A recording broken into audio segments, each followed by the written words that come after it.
ये जो चयन आयोग बना हुआ है,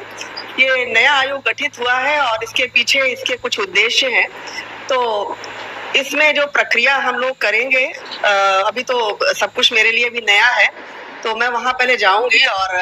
वहाँ पर चीज़ों को पहले देखूंगी और मेरा मन है कि मैं एक कमेटी बनाऊंगी और कमेटी के माध्यम से पहले समीक्षा करूंगी कि इसके पहले के चयन किस प्रकार से हुए, इसमें किस प्रकार के सुधार की आवश्यकता है, और सुधार को लेकर के मेरा प्रयास होगा कि मैं एक प्रस्ताव बनाऊंगी और उस प्रस्ताव को मैं अब शासन को भेजूंगी और शासन से मेरे प्रस्ताव को जब स्वीकृति मिल जाएगी और शासन का जो सुझाव रहेगा तो उसको अमल में लेते हुए मैं इस पर काम करना प्रारंभ करूंगी। लेकिन मेरा फोकस पूरी तरह से यही रहेगा कि किस प्रकार से पारदर्शिता को बनाए रखा जाए, कैसे शुचिता को बनाए रखा जाए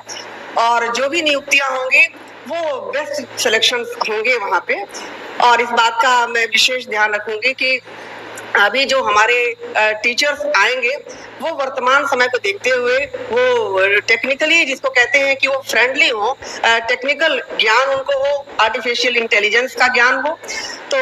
इस तरह से हम चाहेंगे कि अभी जब हमारे अब शिक्षकों की नियुक्ति हो पूरी तरह से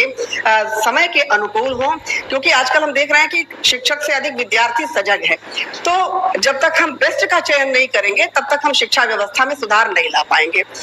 तो दो बातें मेरी, एक तो शुचिता को बनाए रखना और दूसरा बेस्ट का सिलेक्शन करना। मैम, एक टीचिंग हो गया, पीटी की भर्ती की है, पीटीसी का कई बार शिक्षक होते हैं, उस पर आपका क्या विचार है? देखिए, सारी नियुक्तियां ये शिक्षण जगत से ही संबंधित है और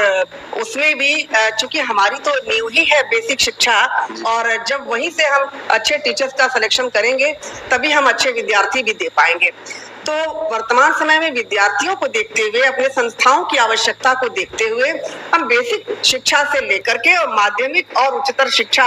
में हम बेस्ट देने का प्रयास करेंगे। मैम, रिटायर्ड ज्यादा लोग हुए, रिटायर्ड ज्यादा हो गए,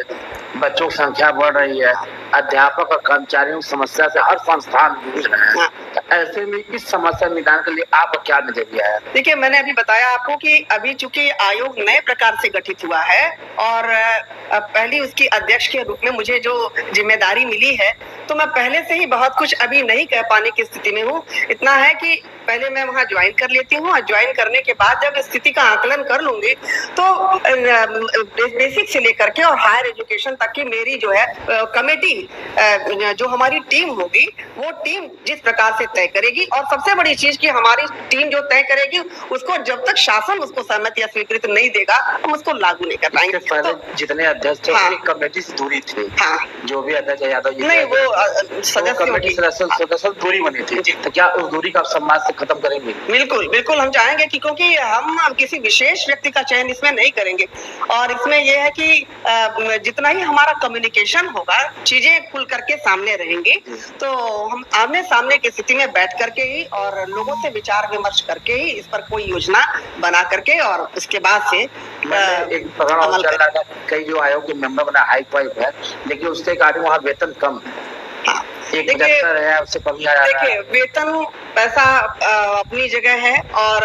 प्रतिष्ठा, सम्मान और हमारा जो देश के भविष्य है, हमारे